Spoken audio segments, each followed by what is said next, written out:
Good afternoon, ladies and gentlemen. Must first of all thank Admiral Nadkarni and IMF for giving me this opportunity to moderate this session number 3.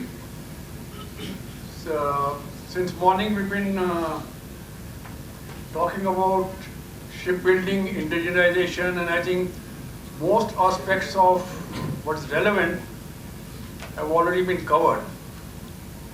And during this session, we'd like to share our thoughts on this subject. I've been a little fortunate that we have good, eminent panelists with me in this session. And also, I was in the Navy during my career. I've been involved actively with indigenization, progress, and seen the Navy grow from a buyer's Navy to a builder's Navy. So one has been when seeing through the success stories of the Navy in terms of indigenization, and somewhere where we have had some setbacks, the reason for that, how we analyze the reasons, and what was corrective action taken to do this. Shipbuilding, as you know, is a very complex engineering entity, and as I mentioned earlier, that calls for integration of weapons, sensors of various origins, along with the systems and equipment on a platform which is designed to meet the naval specification. So what is it that makes this a very demanding and challenging job is that it requires a very robust, a strong ecosystem in the country for shipbuilding. The various components of the ecosystem would encompass, first of all, the government agencies who are required to budget, provide adequate funding, and also lay down consistent policies. We have had in the past the government policies changing from time to time. I recall in 2005 or thereabout, there was a great emphasis on transfer of technology into the country, into the defense, through means of offsets. I mean, and for next 3-4 years it was tried out, and somehow there was a very half-hearted approach to that, and then they changed the policy because offsets are supposed to be more expensive. Well, anything you get a transfer of technology, you have to pay the price for it. So people forgot that and changed the policy that no offsets, and now you go on for intergovernmental agreements or you go on for other type of agreement in which you can transfer technology. But in my opinion, in transfer of technology into the country through the intergovernment agreement does not bear necessary results. We got to have contracts provided for that. Just mere MOUs in those agreements does not suffice. Actually, this has been what's been happening in this thing. So government policies, consistent policies, one imperative. We must have a strong, skilled manpower for R&D. I was a member of the DRDO review committee, which was set up in 2008, in which we analyzed the reasons for the lack of, R&D success in terms of technology development in the country. And one of the things we found was that there was very inadequate skilled manpower. In fact, the whole DRDO, which had 58 labs that time, they had not many people who were PhDs.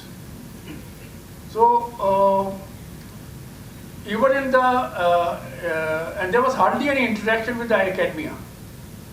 There was, if there was some individual bright spots, they did some good results.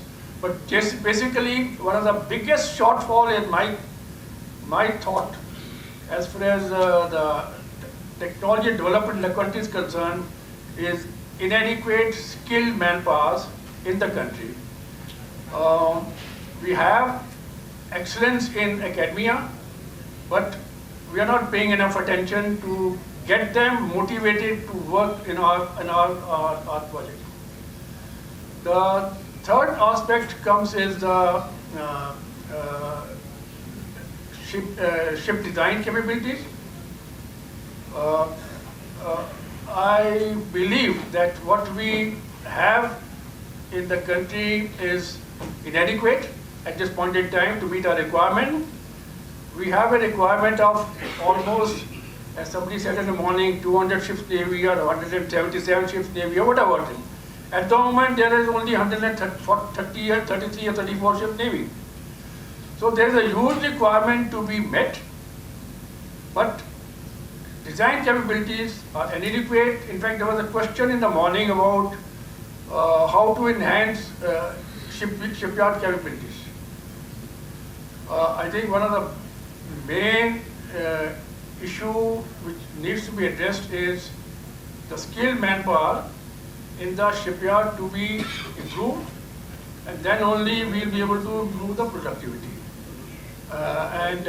So the next, of course, is intense involvement of the naval, which is pretty good at the moment. It cannot be any better because Navy has had very good success stories. So shipyard infrastructure.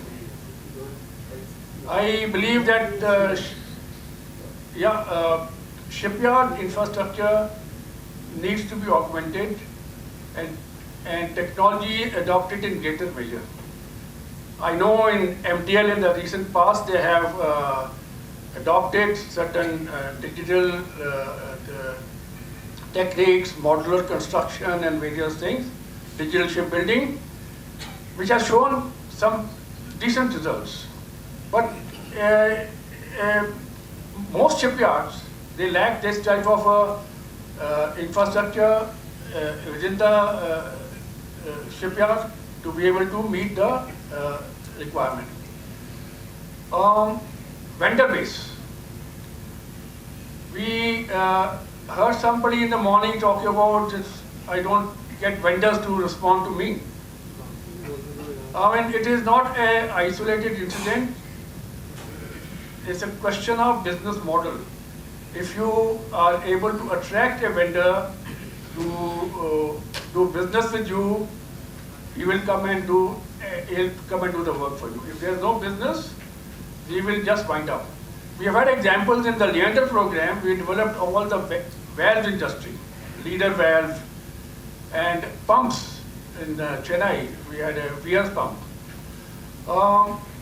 After some time, they lost interest, and then when we were looking at refitting, modernizing Leanders, those valve sources were not available. They had wound up and they gone on to something else. So therefore, not only developing vendor base, we have to cultivate the vendor base to do the work.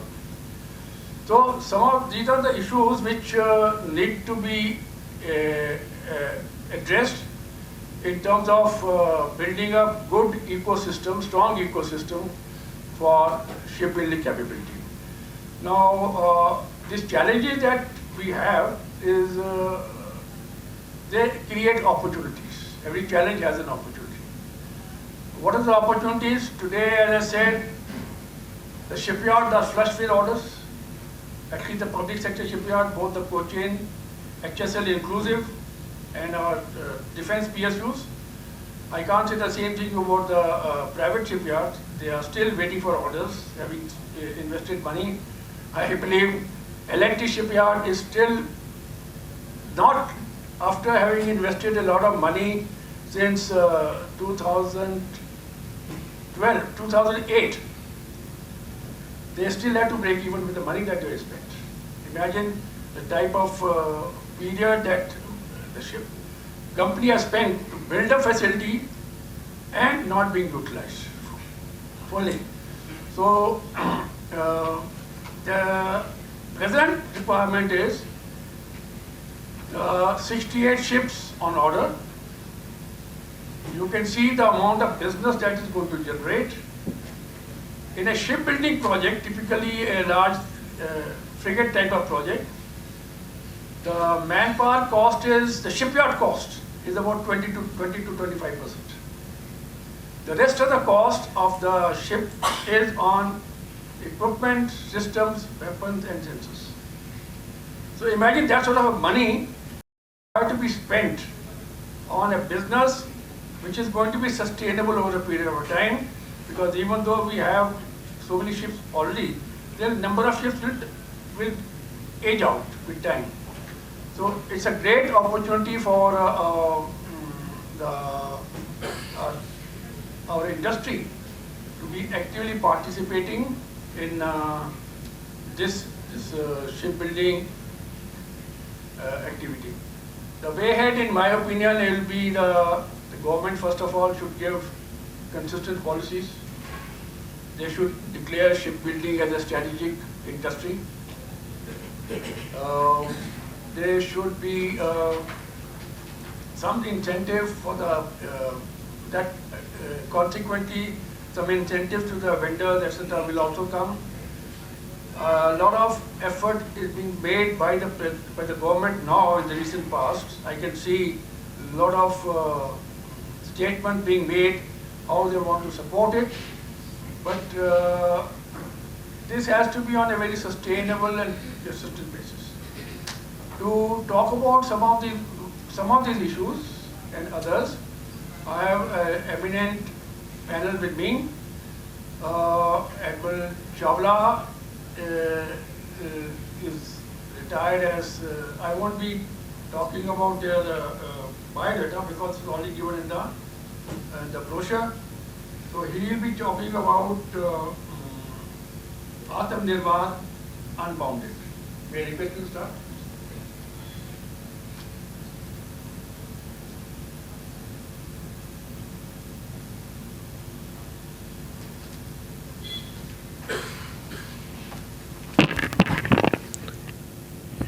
Good afternoon, ladies and gentlemen. Thank you, Chair, for that introduction and for the introductory remarks. Firstly, grateful thanks to the IMF and to such a distinguished audience. I must congratulate all of you because you are the most resilient people. Say only the most resilient stay on for the third session of any seminar. So all of you can be congratulated on your resilience and staying power.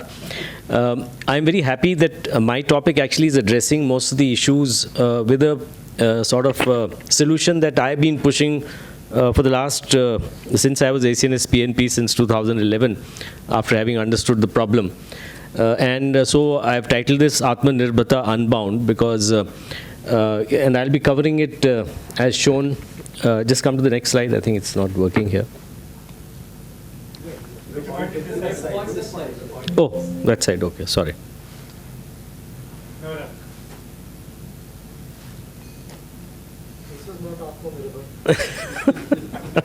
Atmanirbhar. I'm not Atmanirbhar in moving the slide. Yeah. So I'll be just, the first bullet has actually been covered adequately, so I'll just skim through the slides because I think almost everybody has talked about it. But I wanted to start off with that, basically to start on a positive note and say a lot of good work has been done, which has indeed a fact. But then there are, from my experience and having watched, been fortunate to watch indigenization for almost 15 years in the Navy from a very close quarter, there are several problem areas and I will give some recommendations which have been made in conjunction with discussion with actually with industry and various people who are actually involved in defense manufacturing. In the end, I'll just put up the summary and we can discuss these issues subsequently. So if you look at the achievements, these have all been recounted, but they are indeed very significant achievements, and the 22 achievement of the INS Vikrant since I was CNC South and sailed out for the first time on the carrier is something that I think we can really be proud, because on day 3 after running in the basic machinery, the shipyard and the captain took a decision and they came to me. I said, I'm just an observer, safety number. They went up to almost 24 knots in sea state 4. None of the destroyers and frigates could keep up with the ship. And, it was a very proud moment to see on the 3rd day the aircraft carrier, such a big ship, doing that speed. So I think all kudos to our designers, to the shipbuilder, to the material branch, and all of us who work together to make that happen. And that shows the potential that we have. And of course, these percentages have been talked about. I've taken them from the Vice Chief's statement issued only last month. This is what the current Vice Chief had stated. So you can see that as we've discussed, float and fight are laggards in this entire thing. Now, the achievements in terms of defense production and export, because this is an important factor of defense production. This is what the target is. This is what has been achieved, 16,000 crores. 70% more importantly is from the private sector. And actually, in my experience, even when I was the defense attaché in Indonesia in '98 and we were pushing defense exports, the principal exporters were private companies. But unfortunately, more than 70% of the 16,000 crore, and these are figures compiled from the specifics, are low value exports. So they are very high value exports, or very few defense systems such as BrahMos, etc. Now these might change in the future, but currently this is the case. So we are at the bottom end of the feeding chain, and that's why I will come to in my presentation. And of course, a lot of defense companies have come up. There are a lot of recent initiatives as shown on the slide. And of course, excellent work has been done under the DIO, NIO, Sprint, IDEX and TDAC umbrella, which we have heard from the previous speakers in the first session. Now, coming directly to the main subject, the major problem areas. The first one I will say is, is planning and acquisition process related. So we have today a vacuum of an apex level security strategy document. I think this has been talked about enough. But unless the government enunciates, the government of the day, as many governments do, including China actually, their entire security strategy, of course, it doesn't have to be in the open domain all the time. There will be something in the open domain and something which will not be in the open domain. But the fact is that all your planning process has to be based on this policy. Now, we have certain policies laid down, but again, as Admiral Jaitly mentioned, they are not consistent. And therefore, when we plan the integrated, now the earlier LTIPP, now the ICDP, the 5-year AAP or ACDP, now the annual acquisition plan, they are being made in vacuum, because the strategies have been written in vacuum. I was one of the authors of the maritime strategy in 2006, and I revised it in 2016. But the fact is that we have made, since I personally supervised the document, we have made it in the absence of any macro government guidance. And of course, the government is very happy with the document because we released it in the public. There's a classified version, an unclassified version. But the fact is that this is a huge gap in the planning process, because planning is the first step in building up a force level. The second thing is that there is the procurement time laid down in the DAP, which was there in the DPP also, that is 74 to 106 weeks. For major cases, it can extend to anything. I mean, we took up the P75 India in 2008. The last submarine contract, as you're aware, was signed in 2006. That is 17 years ago now. The next contract, which is now we are pursuing for the 3 additional P75 Indias as per open source, will also take, I think, a year or year and a half to sign, because of the financial negotiations and the technical discussions that will go on. So therefore, what is happening is that there is a mismatch at the macro level between what the government wants in terms of its security strategy, where should the money be invested, what is the capability plan that is being developed, and the procurement time that is laid down. And therefore, the budgetary provision itself, since I've been involved as ACNS PNP for 3.5 years, I can say it with utmost honesty. It is a sort of, it's not an exact science, to put it very mildly. We are looking backwards, marching forwards, hoping something will happen, like cobbling together those figures. Revenue is easier to predict, but the capital part of it is not an exact science. And therefore, you tend to err on the positive side because you don't want to fall short. So this entire thing, finally, the entire budgetary exercise in the government of India, and since I've been personally involved for almost 5 years in that, ends up in being a bargaining exercise of how many percentage more do you want this year. Baki chodo. अगर आपको 1000 करोड़ मिला था तो 10% हम नहीं दे सकते हैं तो 7% देंगे. So you end up adding 7%, and that's how you actually end up with the budget. So all this is not an exact science, and I think this is a huge shortfall that needs to be addressed at the highest levels of government. The other thing is the budget-related shortfall that we have. Now, this is not endemic only to India. It is endemic to most countries in the world. So I'm not saying this is a shortfall that we have, but budgets lapse at the end of the current financial year. Contracted schemes extend over multiple years. So we often end up in a situation where the current budget in lean budget years is not enough to cover the contracted schemes of the past year, and so we can't pay the shipbuilder or the weapon supplier the installment for that year. Some installments gets missed out, so we delay payments, all sorts of things come up. So this entire thing is there, and I think we are the only people in the government of India for major cases. I forget the amount, but I think it's maybe over 10,000 crores or whatever that amount is, or is it 1,000 crore? I forget, it changes. Those cases through a triple bureaucracy. First, of course, it goes through our own bureaucracy in the service. Then now, of course, there's a joint bureaucracy. So after they've crossed the joint bureaucracy, then it has to go through the MOD finance. Then it goes through the main finance, that is the MOF. So this entire process becomes a huge time-consuming process. And therefore it takes years and years to clear projects, as was brought out earlier also. In fact, the ships that are being commissioned today, the P-15 Bravo ships, were the last contract that I signed as ACNS PNP in 2013. They are getting constructed. The first one will come out this year. So that is a time lag that is existing between the time you sign the contract. And the case had been started much before I took over as PNP by my predecessors somewhere in 2007-8. So this entire process is a long process, and it does not match the DPP. There have been many instances of asking, including the squad has asked for a non-lapsable roll-on capital budget. But to be fair, this provision is not permissible by the Constitution itself. It is not permitted by the GFR. Finance Commission is now recommended for a non-lapsable modernization fund for defense and internal security. And I think this rule needs to be changed. And we need to bring in this so that there is a roll-on budget for capital schemes. That means you first agree that हाँ हम ये बनाएंगे, this is what we will build, and we agree on the cost. The main finance ministry commits to the cost and says, okay, over a 5-year period. So then there is a stability. Then you know how much to plan for. It actually makes the whole thing cheaper than what it is today. So this is one major area which, as per the Finance Commission, I think if that is done. There are also many other smaller issues to be included. For example, the GFR does not include an option clause and repeat order, surprisingly. In the case of the Ministry of Defense, provision for L1, T1 is not there. It's only an L1 that is there.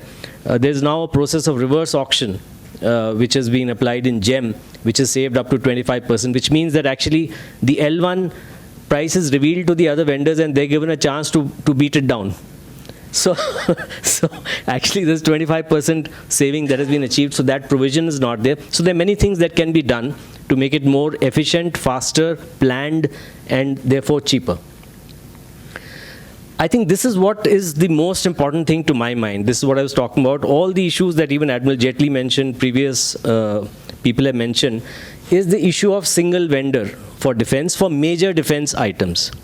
Now, if you see, this issue was raised by Mr. Vijay Kelkar, and I was fortunate to be at the presentation in 2004 where he presented it to Naval Headquarters.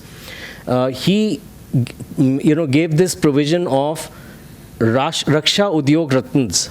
When MD CSL was speaking, Cmde CSL, he is a mini Ratna. So he had made this provision, which was incorporated into DPP 2006 by us, to say that in the private sector there should be RURs, and who should be treated at par with DPSUs, and they would be reimbursed 80% of the defense expenditure. Thereafter, another committee under Mr. Prabir Sen Gupta was appointed. It recommended 15 or 40 applicants. But then, of course, there was a lot of opposition from within the government, from the trade unions, from the DPSUs, even certain private sectors. And then all the committee members were accused of nepotism and corruption in choosing those 15 people. And so, in 2013, since I was PNP that time, aware of what all happened. So government decided they chickened out. They said, we'll scrap this. And they said, we have introduced a buy and make category, which is open to both private and public sectors. So this provision was scrapped, unfortunately. Now, this is just to show that the government since then has taken many measures to encourage private sector participation. So it's not that the government has not done it. All these provisions, buy Indian IDDM, make 2, make 3, enhancement of FDI, amendments to DAP, recent amendments have further eased. All these leverages have been given, and therefore the private sector has come up. Undoubtedly, the private sector is flowering. It is coming up.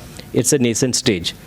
However, while these have grown in the private sector, production of major weapon platforms and systems remains the exclusive preserve of the DPSUs.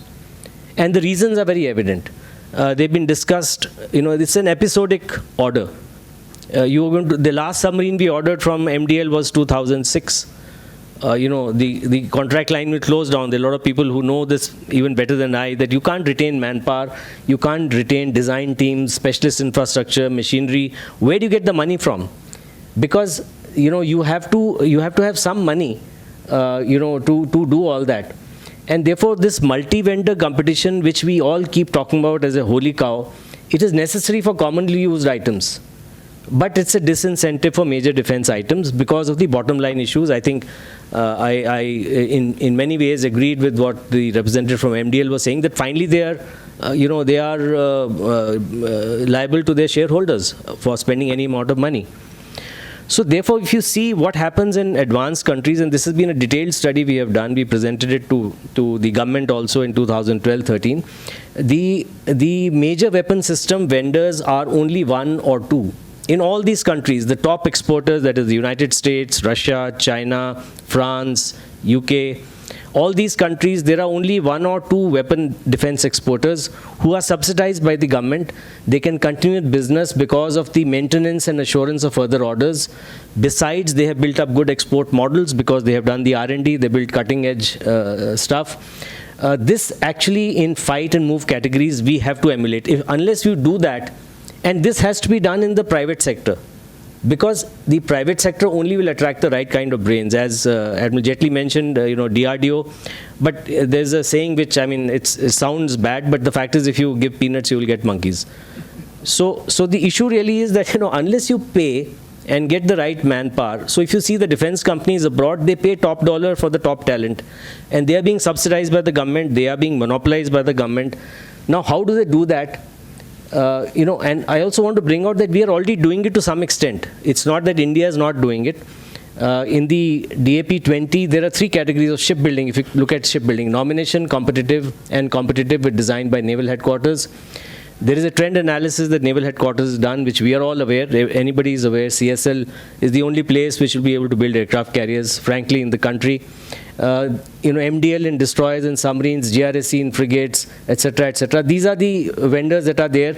Of course, all the shipbuilding projects have been divided among them, and there are some AONs in the pipeline which will be nominated. So all these big projects will be nominated. So, for example, why don't we make CSL the sole aircraft carrier shipbuilder, as the US has done for nuclear-powered aircraft carriers with Newport News? It is a sole aircraft, it does the maintenance, it does the design, it maintains a full team. The US Navy is not involved in designing, maintaining, or doing anything to nuclear powered aircraft. The entire thing, they just give the broad requirements. The entire thing is done by the shipyard because it is being paid by the US government with an assured profit. So therefore, there is a de facto single vendor nomination already there. But the problem is, as brought out with Admiral Jaitly mentioned, that if you have a L&T as a private shipyard which has invested money, and therefore all these shipyards have gone bust. I feel very guilty because as PNP we gave orders to ABG and Pipavav thinking we had done a great job. We had a price discovery of almost 40%, but those ships never came out. The shipyards went bust, and I personally had egg on my face 4 years later. So the issue really is that this entire thing is not sustainable unless they have future orders coming in. It's just not possible financially to sustain. Now, this is the remedy. The US model, I think, is something which we have been presenting to the government. They have 2 agencies which are there on the net, the Defense Contract Audit Agency and Defense Contract Maintenance Agency.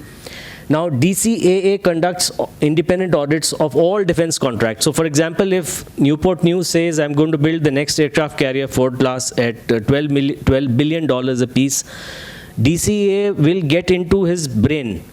He tears him apart in terms of an audit, and he comes out with a figure, okay, it's not 12 billion, it is 11.5 billion. The US government will give you an assured profit of, let's say, 7% or whatever they decide. This is the price, build it. Now, what happens is that they save billions of dollars. Of course, DCAA, and no organization perfect. There's a lot of criticism of DCAA also by the government itself. The Congressional Committee has made a lot of criticisms on their audit and the way they operate, etc. And in the latest report I read, they've also praised them for having incorporated the amendments. But the fact is that the issue is that the single vendor holding somebody hostage to cost and quality is something that always we are afraid of. And unless we do this, unless we build up both public and private sector behemoths with assured orders, because it's not a big nature of orders that they're going to get. It's episodic. So unless you do this, you will find that you cannot achieve the big systems. The last issue that I'm just flagging is the lack of a defense exports organization. Having been involved in the export of almost 6 ships personally, as ACNS FCI and ACNS PNP, I found that, for example, none of the countries like Sri Lanka and Maldives or Seychelles had any idea about staff requirements. So now we are making staff requirements for them. And then based on those staff requirements, you're placing an order on a shipyard. The shipyard is giving them, then they come back saying, sorry, we wanted this, we didn't want that. There are quality issues, who's going to maintain it? So every time you go, encrypt to you कि ये नहीं ठीक है, वो नहीं ठीक है, maintenance नहीं हो रहा है, training नहीं हुआ है. Now all countries have, with major defense exports organizations, have a dedicated organization. You are aware of them. All of us have dealt with them at some stage or the other. Now recently DDP has been requested to set up this body. We've been after them for many years to say that let's have a dedicated export body which looks after the entire export in terms of training. For example, if Russia sells a ship, there's a training component, there's a spares component, and if we now have to start doing the same thing as Indians, this is required to be done. Summary is this, I think, of the issues that I discussed. I won't exceed the time further, but I think these are issues that we can discuss in the Q&A session. With that, I've finished. Thank you. Thank you.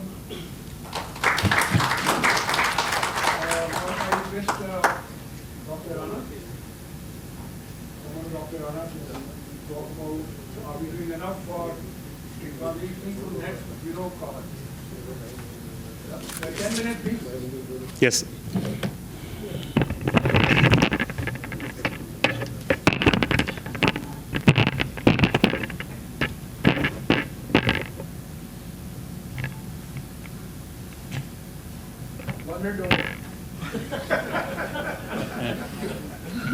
So I wish you were the panel chairman in the earlier sessions.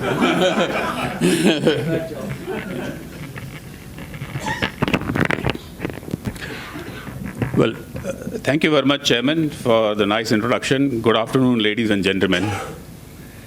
I'm indeed honored to be part of this prestigious seminar and thankful to Vice Admiral Subeda for suggesting my name to deliver a talk on are we doing enough for transitioning to net zero carbon emissions in the maritime domain, which I endeavor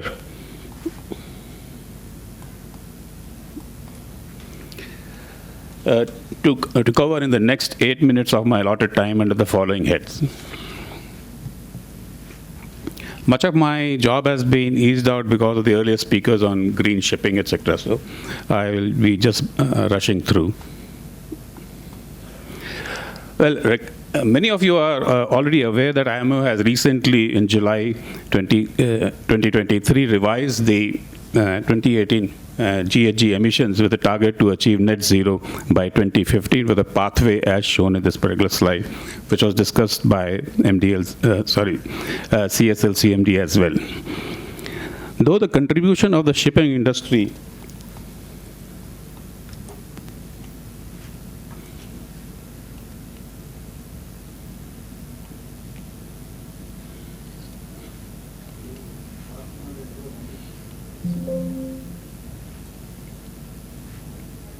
the next slide, please.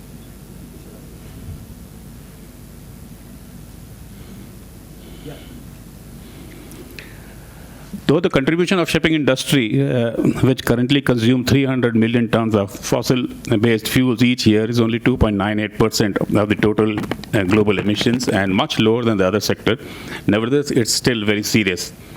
As per United Nations, as on January 23, the world fleet consisted of 105,493 vessels of 100 tons and above, and will continue to grow as shown in this particular slide. Out of these, 90,000 ships transport 9 billion tons of goods globally, accounting for almost 90% of the logistic flow. Reducing this emission of the ship is an urgent priority.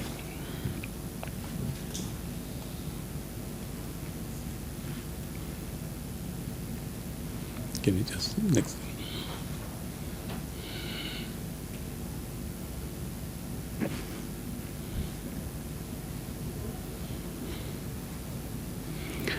Well, the shipping industry is not only the ships, whether commercial or military, it is the entire ecosystem which need to be looked at as shown in this particular slide, right from the design houses to decommissioning and recycling yards. We also need to appreciate that it is not only the ship owners, Navy or commercial owners. There are many stakeholders whose contribution is essential in the entire ecosystem, as I have listed in this particular slide, starting from the government, who has to set the right policies to motivate and incentivize the industry, and the various stakeholders have some role or the other. But for today's presentation, I am mainly focusing on ships at sea. In the normal course of things, one would have looked at the design, operation, and economic solutions as shown in this slide for the greenhouse gas emission reduction on board a ship. One can note from the slide that achieving decarbonization targets set by IMO will require near-term solutions of new fuels and propulsion technologies. The process to switch over to low carbon or zero carbon fuels has been in motion for the past 5 years. The question that we need to ask ourselves is whether we are doing enough for transitioning to net zero carbon emissions. Emerging alternative energy resources. Several low or zero carbon fuels such as nuclear, marine biofuels, methanol, ammonia, and hydrogen have been proposed to decarbonize the maritime domain. To assess which of these options provides the greatest decarbonization potential, Guidehouse Insight, a market intelligence team that provides emerging technology research, data, and benchmarking services for today's rapidly changing and highly regulated industries, has evaluated them along these 5 metrics: scalability, anticipated fuel costs, capital expenditure requirements, greenhouse gas saving potential, and volumetric energy density.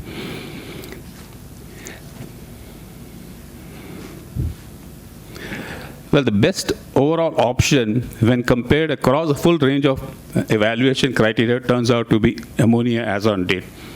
Though I would like to share some of the recent development with respect to each fuel, from nuclear to wind to methanol to ammonia to hydrogen. Given the paucity of time, I will just skip through and come straight to the ship order positions.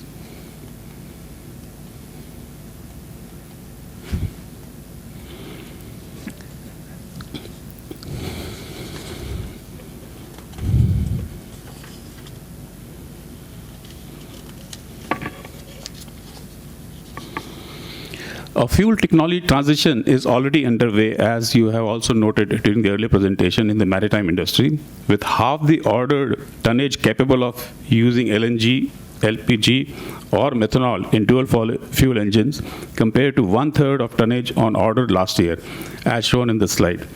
For ships in operation, 6.52% of tonnage can now operate on alternative fuels, compared to 5.5% last year. The uptake of methanol and LPG is starting to show in the statistics together with the first hydrogen fueled new builds. Though several demonstration projects for ammonia fueled ships are ongoing, there are no ammonia fueled ships in the official order book as per DNV report 2015. 50. It is encouraging to note the seriousness among the shipping community and their contribution to reduction of the emissions, evident from the slide, notwithstanding the challenges as enumerated here, which are increased capital investment, limited fuel availability, lack of global bunkering infrastructure, additional training of crew, high cost of fuel, and additional demand for storage spaces on board.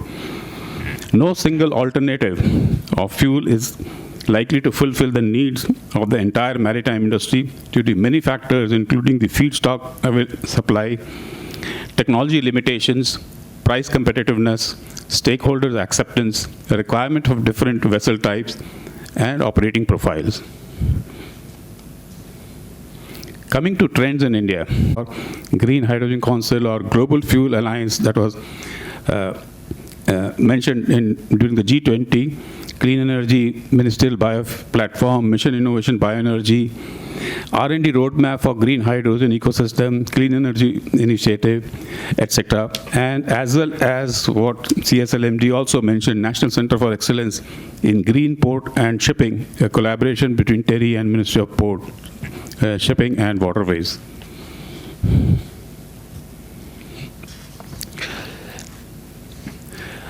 Some of the examples I thought I'll also share with you, which are there in the public domain.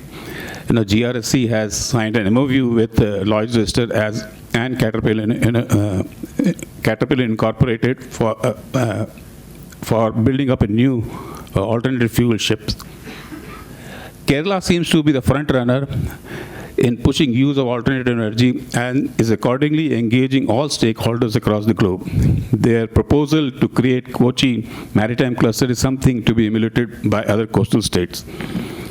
Tamil Nadu, not to be left behind, Tamil Nadu government has initiated a Hydrogen Valley Innovation Cluster in Tamil Nadu. This will cater to the needs of hydrogen ambition of the state and country by providing technological solutions, support on R&D, skill development, infrastructure building, techno-economic feasibility, and policy regulatory recommendations. There are many companies, both in the public and private sector, who have also made their intent very clearly on investments being made towards achieving zero carbon. We now have magazines specifically dedicated to fuel cell and future fuels. Indian Navy initiatives. Indian Navy's green initiatives got an impetus when then CEO and Vice Admiral Subedar created a green energy cell at the Directorate of Marine Engineering at Naval Headquarters in 2015. Since then, energy efficiency has been a top priority in all operations and processes. I'm very pleased to learn from a news article published on 5th June 23 in the Financial Express and Future Fuels, an online magazine, providing an update on Indian Navy's contribution in cutting down the greenhouse gas emissions, as shown in the slide. With the majority of the projects steered by the Center of Excellence at IMF Shivaji, such as diesel engine emission reduction, use of CO2 as a refrigerant, using hydrogen on board ships, etc.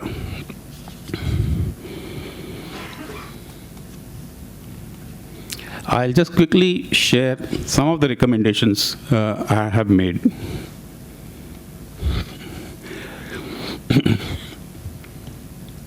These recommendations I feel the process of achieving net zero targets such as awareness. Indian Maritime University, fortunately we have Admiral Rangachari here, taking the lead in R&D and startup ecosystem, and also adding a separate panel in NRB as indicated in this particular slide.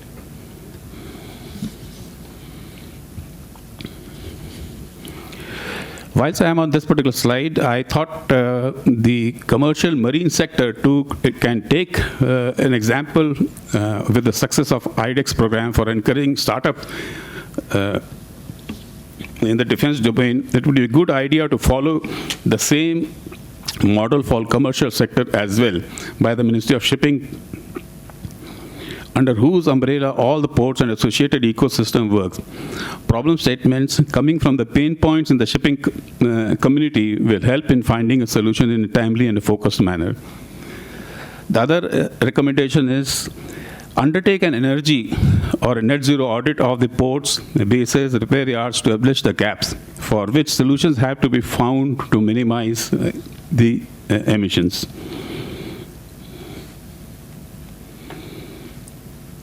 Given the paucity of time, I'm just skipping through a couple of things. In conclusion, I would like to say that the transportation sector has no choice but to replace its current mix of fossil energy sources with alternative fuels and technologies to ensure compliance with global climatic targets. While the passenger vehicle segment can be extensively battery electrified, maritime applications present a more complex range of challenges. Lengthy travel times, high power output demands, and trade-offs with cargo storage space necessitating energy-dense fuel for most vessel classes. The IMO, which recently revised its target, but legally binding measures are needed through the government to ensure its achievement. Technological innovation, supportive policies, and collaboration across the complete value chain are needed to drive the adoption of low and zero carbon fuels and technologies for the ocean-going vessels. While there is a hyperactivity across the globe, some concerns have been expressed by the Economic Times as well as the International Energy Association for lack of support in the India's energy sector and globally hydrogen sector respectively. Specifically, the International Energy Association has noted that inflation and more expensive borrowing costs are affecting the entire hydrogen value chain, driving up the financing costs for developers and reducing the impact of government support. Greater progress is needed on technologies, regulations, and demand creation to ensure low-emission hydrogen, which can realize its full potential. However, there are many positives as enumerated in the slide. India has taken a major initiative towards transitioning to zero carbon fuel through National Hydrogen Mission and many other programs.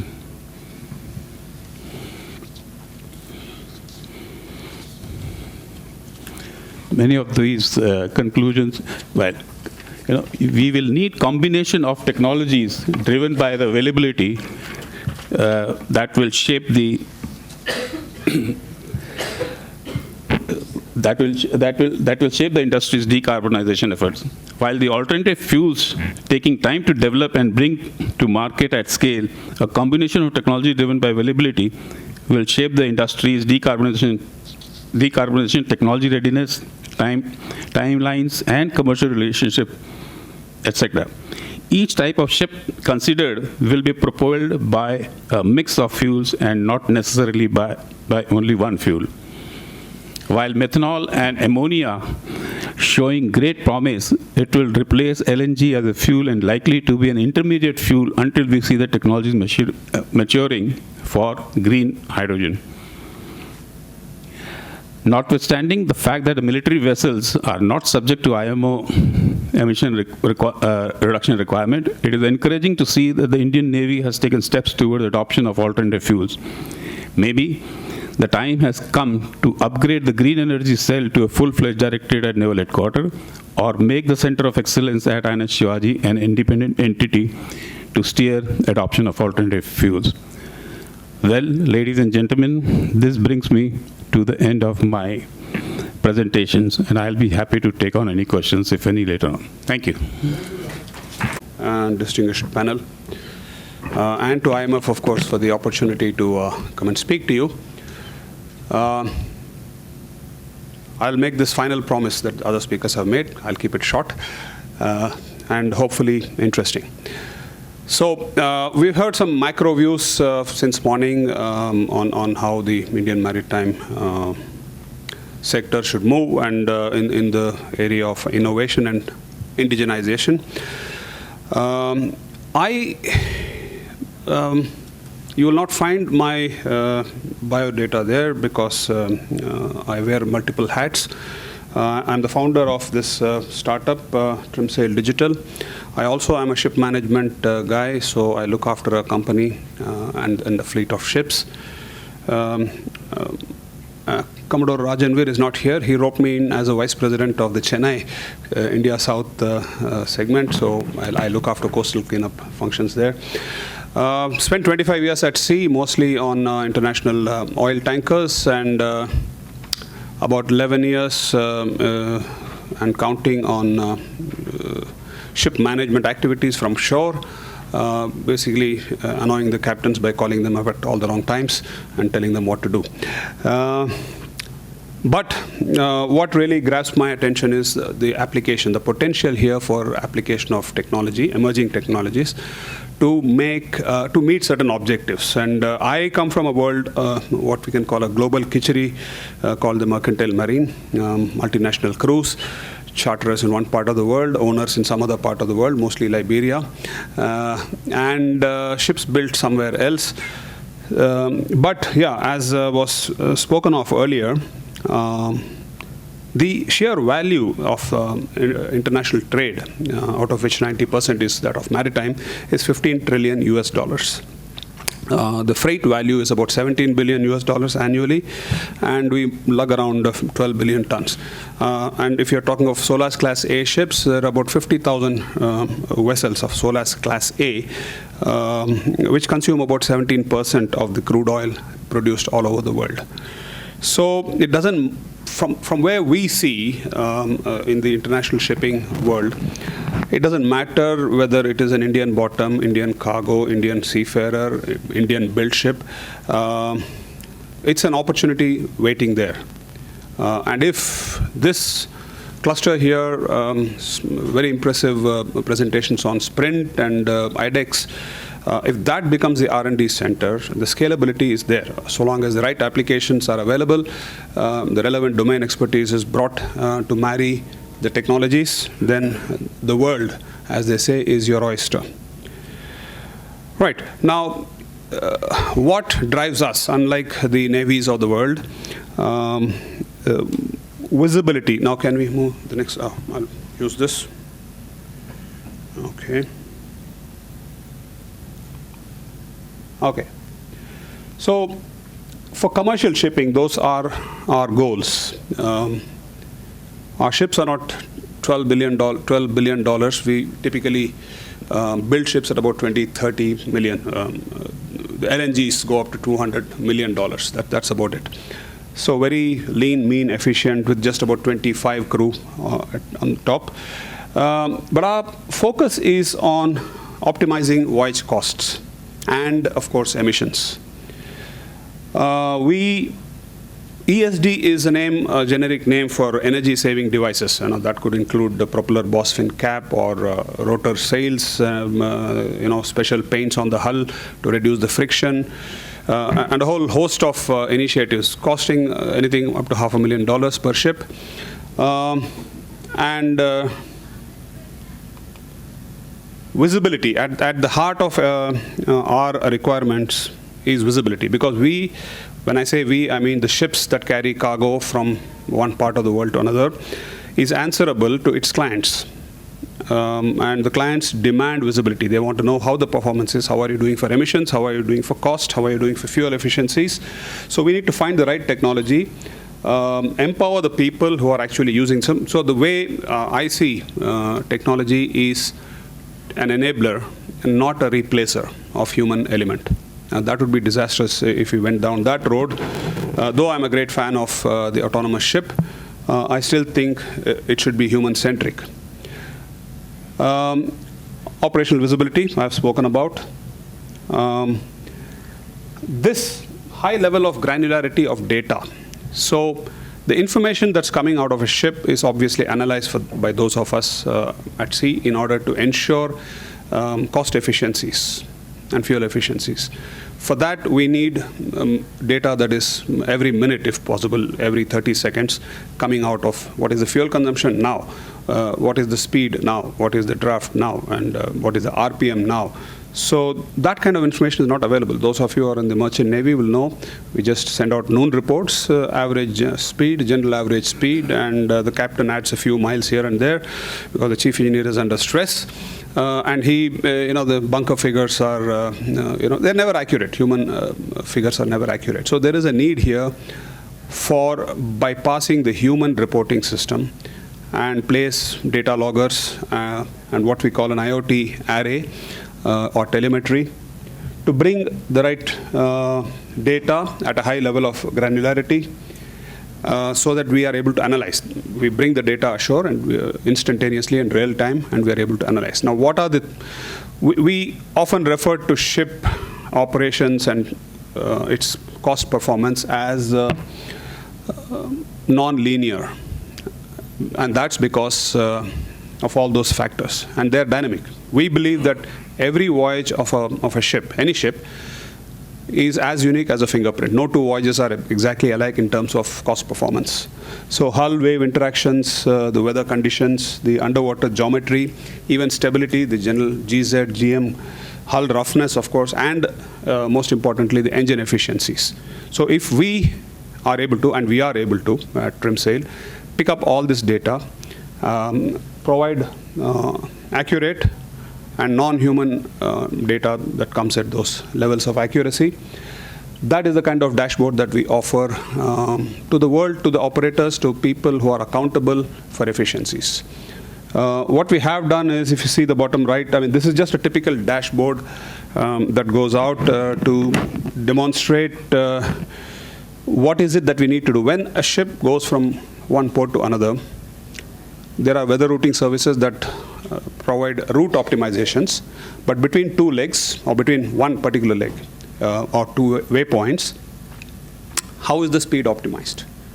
Now this sounds like pedantics, we seem to be splitting hairs here, but what we have found through our research is that if we know how to optimize, proceed in those operating conditions at the right RPM, you would achieve the least cost for every mile that you travel. And that graph at the bottom is at the heart of our IP, which is able to provide the data based on the cost of fuel and cost of time for a voyage, the least possible cost. So that algorithm recommends to the ship what should be optimized. And it may sound, surprising. A Supramax bulk carrier ship typically burns about $160 to $170 for every mile that it travels. That is the cost of time plus the cost of fuel. And even if you save $1 a mile, and a 6,000-mile voyage earns you 6,000. I'm sorry, for the first time, I think you guys are hearing about dollars and savings, but this, as I said, is the world we live in. That's $6,000 a voyage. If you make 10 such voyages, it's $60,000. Multiply that by 50,000 ships, you're saving a huge amount of cost, which is what the ship owners and the ship operators, the charterers, want to see at the beginning. Now, you may ask, hey, what about emissions? Yeah. When you save cost, you're also saving fuel when you're making those adjustments. So it is not so much about are we going to save cost or are we going to save carbon emissions. We're going to do both. And that is the most sensible way to optimize a ship's operation and a voyage. Rest is all business intelligence. I will not bore you through that. You all heard of weather routing optimization. We have visibility sitting in any part of any corner of the world. I can see what my fleet is doing. I can see what the real-time weather is and what the route optimization should be. It is all very professionally done. And these are all the business intelligence dashboards that a CXO, CEO wants to see, how his fleet is performing in terms of cost, in terms of emissions. And he's able to present this to IMO, to EU, and to everybody who's interested in our emissions and everybody who's interested in buying the ships. So this is all very well. One of the questions that was asked of us was, so how do we know what is the benchmark? What is the ship capable of doing in terms of performance? Is it that you compare the last 12 months data and say, hey, now the algorithm has reduced this? Or is there a more scientific way? Obviously, computational fluid dynamics is the road to go. We have done that and found Very interesting results. Build a digital twin, place it in a software with different weather vectors, wave height, frequency, wavelength, and everything else. And we were able to generate tables, which would be the best possible scenario. That would be the reason I say this is realistic performance benchmark is it's much better than the sea trials that is done at the when the ship is delivered, a new building ship is delivered, because those are utopian conditions, flat sea conditions, brand new engine, very smooth hull, and no waves whatsoever. No, we simulate everything, and we're able to deliver to the client what exactly the ship is going to do in each weather condition, in each operating condition, in different underwater geometries. Because when you load a ship and discharge a ship, there is a huge delta in the underwater geometry. So those are the benchmarks.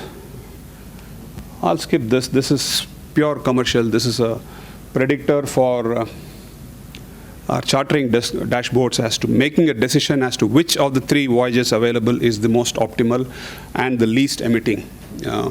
So they are what we call a time charter earnings predictors, but I won't bore you with it.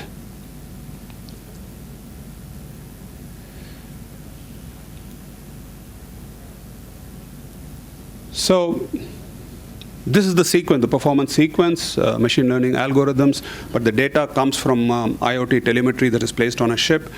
Pick up the data, analyze it, achieve the objectives here. In this case, reduce emissions, reduce costs. All right, wireless sensors, automatic data capture. And of course, one of the great things that has happened is since 2016, that is when in the merchant marine, the heat got generated, because from that year onwards, the satellite data streaming costs started to come down. In fact, they spiraled down to a level where we are able to transfer terabytes of data back and forth between ship and shore.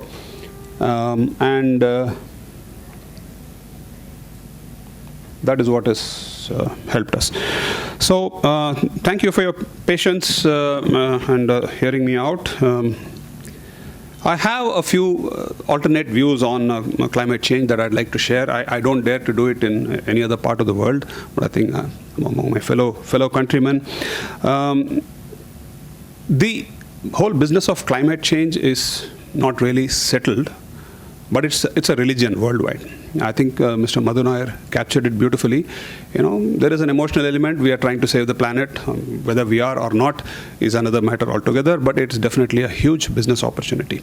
Because I'm doing a lot of research in this, and I see it's not just random crank thoughts.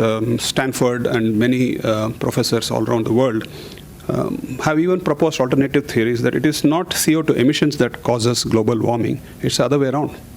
The globe warms up and releases carbon. And that's why so that was a shocker to me, but I said, this makes more sense. And you take a soda bottle out of the refrigerator and put it, as it warms up, it starts to release more and more gas bubbles. There's another professor who has actually demonstrated from millions of years of data gathered together that we are not actually in a CO2 surplus. We are actually going through a carbon famine, which means the plant kingdom is actually starving for more carbon dioxide. So there are thoughts, it's not over, but we'll leave that for another day. I don't want to get, start a fire here right now on climate change, but the key here is, as this circus moves along, there are huge opportunities on emissions. It is there for the taking. So with that, thank you, panel and ladies and gentlemen, for your time. Jai Hind. Thank you.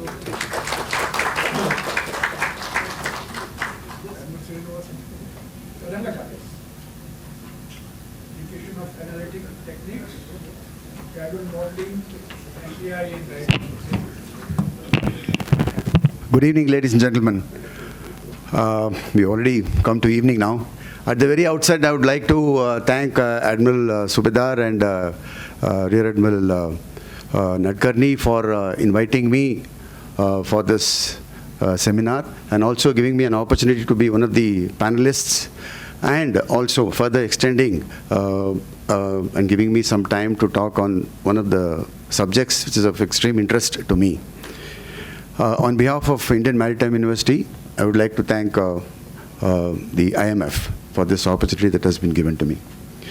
This topic has been spoken at great length, so I would I will try and give a different perspective, or probably one of the elements that forms an integral part of this topic.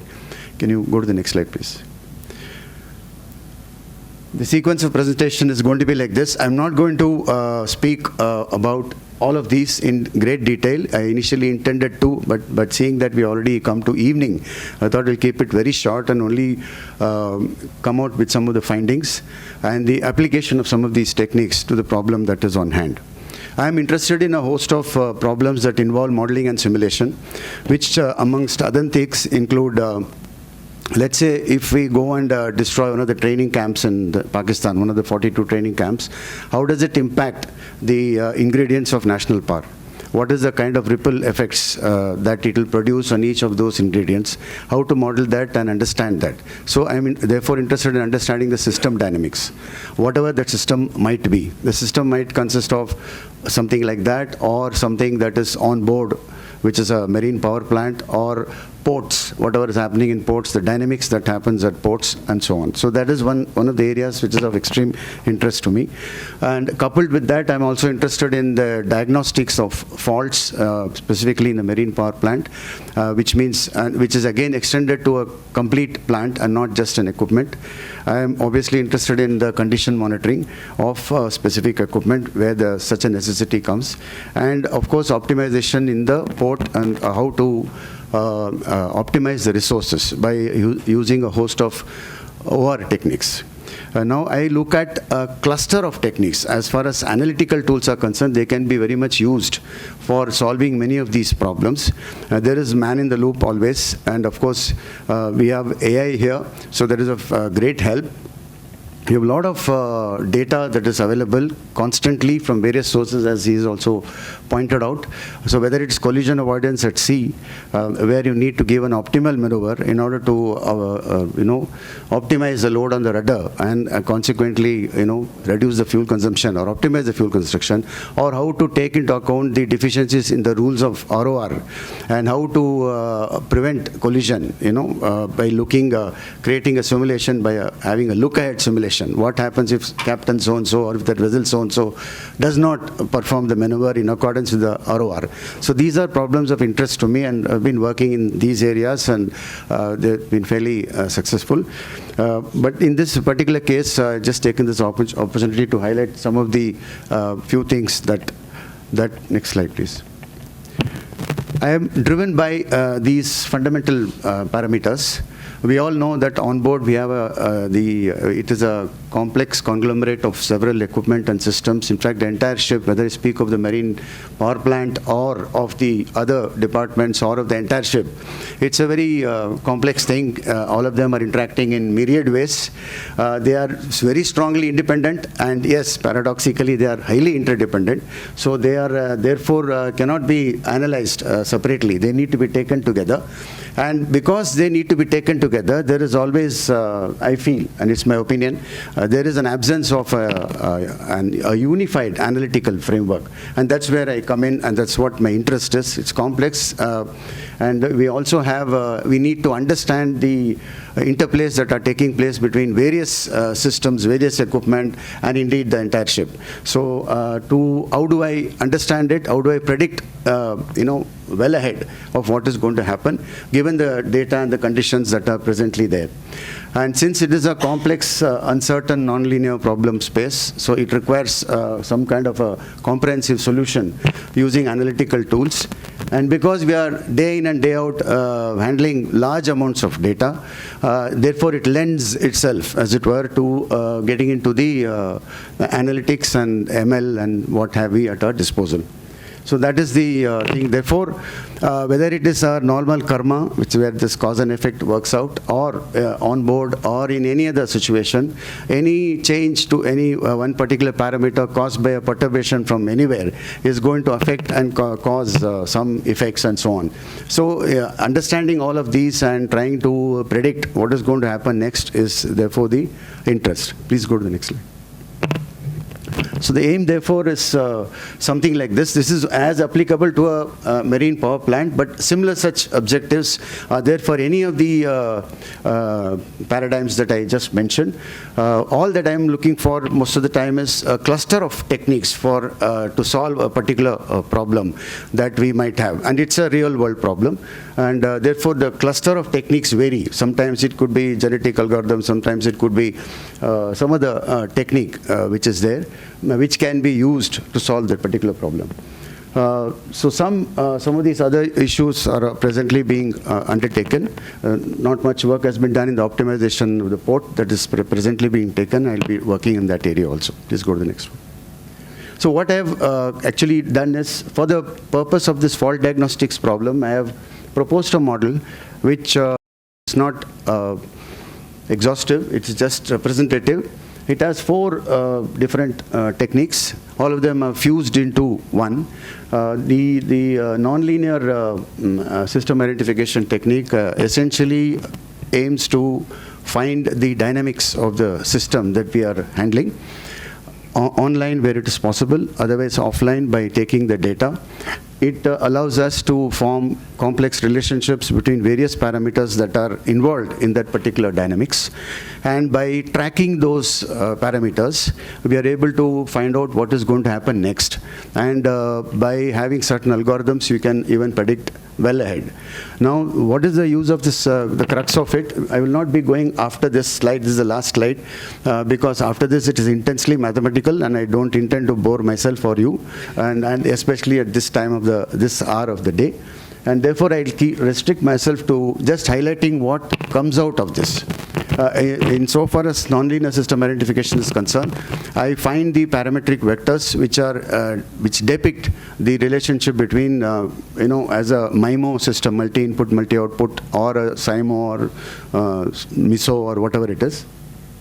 And any incipient changes, that is what we are interested on board most of the time is, if everything is working fine, we do not have a category called fair wear and tear. So the first thing that I would like to classify, these are all classification problems, pattern recognition problems. So I would like to classify something as fair wear and tear, because as an engineer, as a marine engineer who has served on board, one of the first things that I want to know, all of it has been driven by the necessity that having served on board and having been in the Navy, or even whilst I was in the Navy, all these were problems that were working on my mind and provided solutions wherever possible.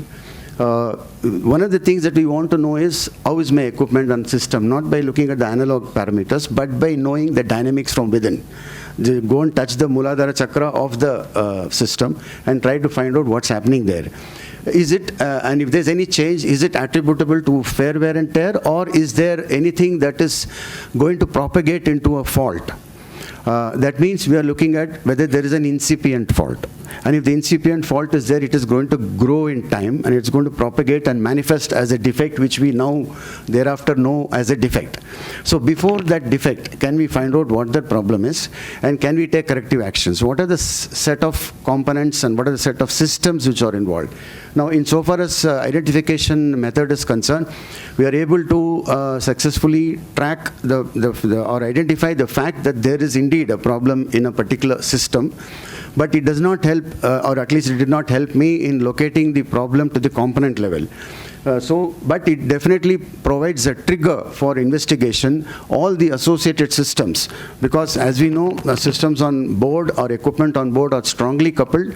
There is severe interaction between various equipment and systems, and therefore this trigger, well in time, is going to allow me to investigate as to what is happening and whether it can be classified or categorized as fair wear and tear, or is it a manifestation of some fault somewhere in the system. Now, having identified that, at the same time, we also know, which has been a problem perennially for all of us, we have had multi-source acquisitions, and therefore we do not have sensors on all the equipment. All this identification works fine if we have sensors on the equipment on which we are trying to investigate. But sensors are limited. We cannot have novel sensors fitted either. We cannot touch the equipment because OEM will not allow us to do so. So all these constraints are there, and at the end of the day, some of the equipment have come from Russia and what have you, other places as well. And even if it's from India, it's not possible to do that because he will not allow us to do that. And therefore, we have to have something called causal associations. Like I mentioned, that if you do something to a particular thing, something else, it manifests as some other problem. These causal associations can be done using probability theory, and that's exactly what I've done. If something is done to a particular system, for example, if I close the valve, which is supplies the cooling water to a diesel engine, it may have nothing to do with the diesel engine per se. The diesel engine on its own may be working beautifully, but the seawater which is flowing from the system, from somewhere, from the ship system, if it is not flowing there, it's going to create a lot of impact on the diesel engine, probably end up causing a major failure in the diesel engine as well. So that kind of causal associations will need to be established. In other words, each equipment with its system and how it fits into the ambit of things on the whole ship, by formulating all kinds of causal associations will need to be worked out in a probabilistic sense. And then we have a huge problem, because if you do this, there are hundreds and thousands of components which are there, each one of them interacting with the system, and the system in turn is interacting with the equipment and so on. And now the next important thing is this particular dynamics that is happening, let's say on INS Delhi, similar thing, the other ship, Mysore, is sailing somewhere. Both of them are, of course, different. They exhibit different dynamics. And somewhere sitting at the, in any of the trial agencies, whether it is ETMA or GTTB or DTTB and MTU, etc., instead of them being there, can we encapsulate all of their wisdom into this?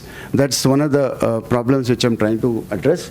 And now when we do that, this dynamic programming also comes into use. What is the kind of approach that we need to take in order to optimize cost and optimize effort? So that helps if you apply this technique. And the last one, of course, it is to do with the components. We know that, as I said, there are thousands of components on board in a particular system. Each one of those components has a certain number of attributes. So if you're able to define to the smallest level the attributes that define that component, and consequently the assembly, sub-assembly, assemblies, and so on, it is possible to pin down to the place where the problem actually exists, or it has manifested, or whatever is the cause of that particular problem. Now, what I have used it, how I used it is I use the nonlinear system identification to provide the trigger in an AI environment. I use the dynamic programming for optimizing the effort and the cost for the searching. And of course, the causal associations give me the aspects which otherwise cannot be connected because we're limited by the signal processing approaches that we have. We have issues with that also, limited number of sensors, no novel sensors. We need to validate the output coming from the sensors. So sensor validation itself becomes another issue, and so on and so forth. And therefore, if we now look at the locus of what all of these things can provide, it helps us in finally understanding firstly the dynamics of whatever is happening, and secondly in optimizing the effort to search the problem wherever the problem is, and thirdly in predicting well ahead as to what can happen if we continue to operate in this particular manner, and fourth is if you have to open up something, in what sequence you have to open so that you optimize effort and cost, and finally where the problem in the component can be. So all these can be achieved by some of these tools. Of course, the degree of success depends on what are the initially assumed probabilities and what are the conditional probabilities that need to be worked out by a very huge framework considering so many number of components and systems that are coming into play. With this, I have finished. I think I've got some results with by the use of these techniques. Since what follows after this is mathematical, I thought I'll stop here. Thank you very much for giving me this opportunity.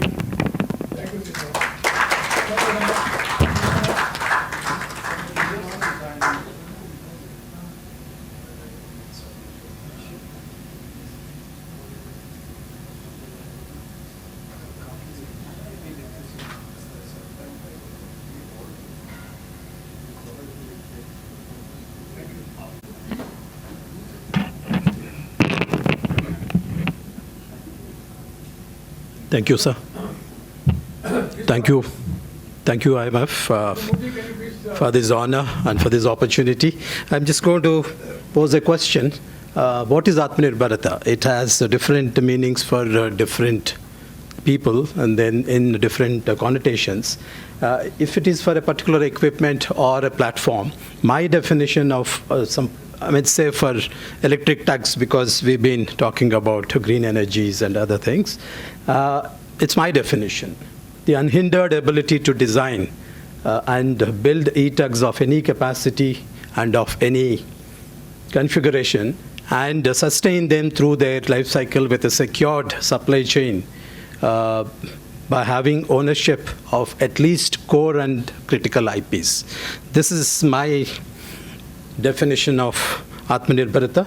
That causes such a ability should provide unfettered rights and for unhindered exploitation and carry out upgradation with equipment systems of our own choice and integrate them with the onboard systems and sell them to anyone, anywhere in the world, without any external agency having any scope to dictate any terms and without infringing any third-party rights. So this is the meaning of the other one. I need to add another point here at the optimal cost. You can't be, again, like taken for granted by your own people within India just because they belong to your ecosystem. So like this is my definition. And coming to the military domain, what is Atmanirbharata means that it calls for self-reliance in every dimension and every domain of the operations that the Navy conducts. Engagement between two adversaries is never straightforward as shown. Each of them have their strengths, each of them have their weaknesses. Like sometimes where you need to build up a capability is dictated by your enemy. And either because of his strength or because of his weakness. So you cannot be happy that you developed something in a pocket. Whatever that you develop in pocket should fall in line with your overall plan, overall force development or the force structuring plan. So that goes for the definition again here, the unhindered ability to develop or augment and sustain the capability in any desired domain at own will and at optimal cost. Next comes to the question, how self-reliant we are. You've seen a lot of percentages going, these are my percentages. And like today, if your indigenous ecosystem can give you around like 60 to 70%. If I apply my definition, then this is very optimal,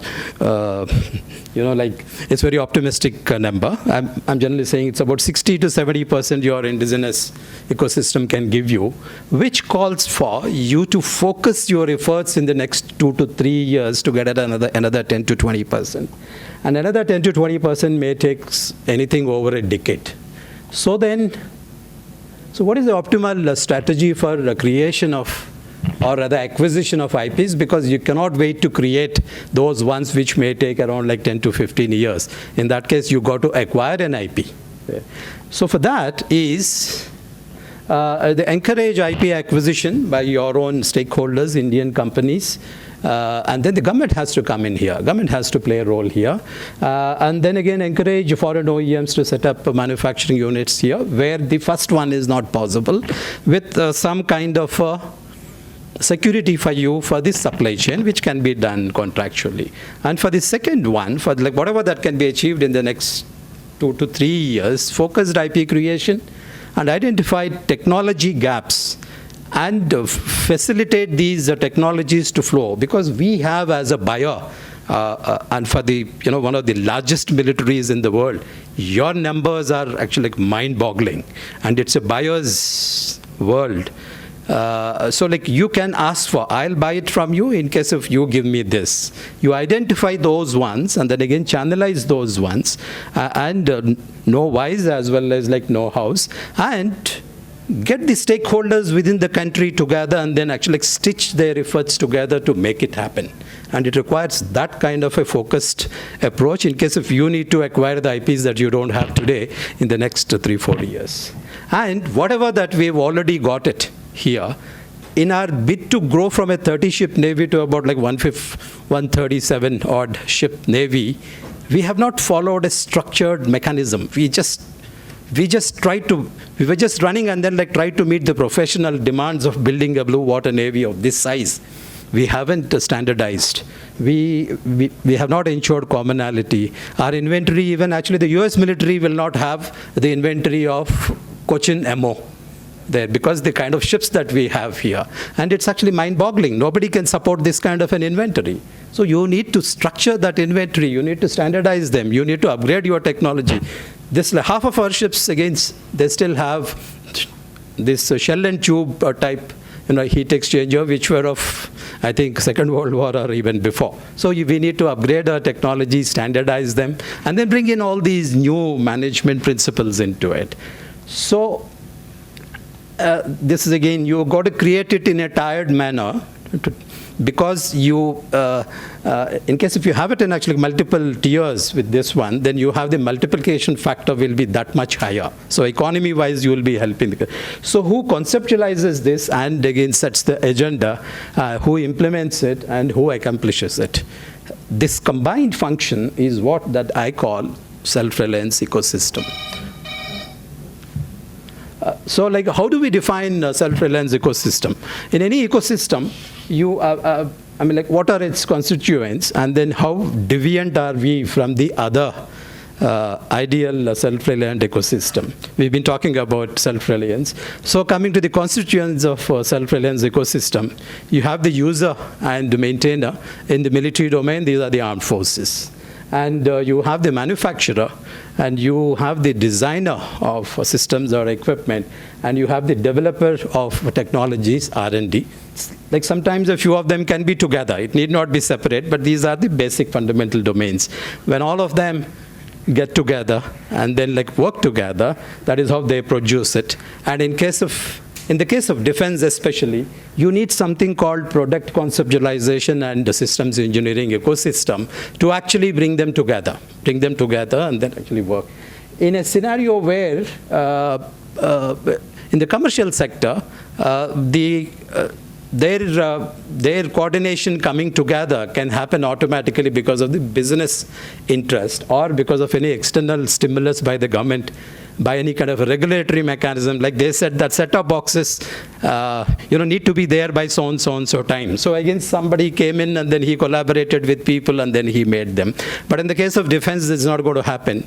Or in case if you have to have some kind of a regulated growth and then actually regulated application, you need this product conceptualization and the systems engineering ecosystem. So how are we as compared to the other militaries of our size? I tried to represent each of that like sub-ecosystem by whether we are at par or we are less by the volume of the circle of that particular one. So that tells you where we stand. And even in our product conceptualization and the systems engineering is also we are small. As a user, we are at par with any other military in terms of our doctrines and in terms of our policy and in terms of our ability to deploy the combat power.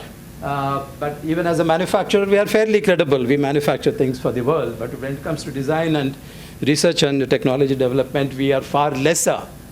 Incidentally, while others have these, like systems engineering and then the product conceptualization, here we have a very so like how it happens, Atmanirbharata. It's good to talk about, but I think we need to do something about it. So, what is the PC and SC sub-ecosystem? A little more about it, which calls for a little explanation on the building blocks of self-reliance ecosystem and roles of different stakeholders. Here, in those 4 circles, I just tried to place them based on the technology dimensions, how much kind of a technical intensity that is required for carrying out each function. So when you have the user and then maintainer here, and then you have the manufacturer somewhere there, it is just only a relative one, don't go by the scale. And then you need the designer slightly higher technical intensity, and then you have the technology developer little more. And then going into the sub-operations. A few of them I captured here for your information. So the user and then like maintainer skill set and then his training, it basically just suffices for him to be able to define the operational requirements of the equipment and the platforms that he's going to use. And he's not trained, and then actually we are not trained or we're not given any inputs beyond that level during the course of our professional advancement. A few people out of their own passion have actually slightly improved it a little more, and then because we have a few like bright spots here and there. And then coming to the manufacturing, it is those ones, and then coming to the R&D, it is this. And if you want to be a buyer's navy, you should be able to formulate the qualitative requirements of your equipment. Slightly one notch above the defining the operational requirement is defining the qualitative requirements. And if you want to be, and then the other functions that actually one needs to, even after that, there is a lot of gap between these people and then the user.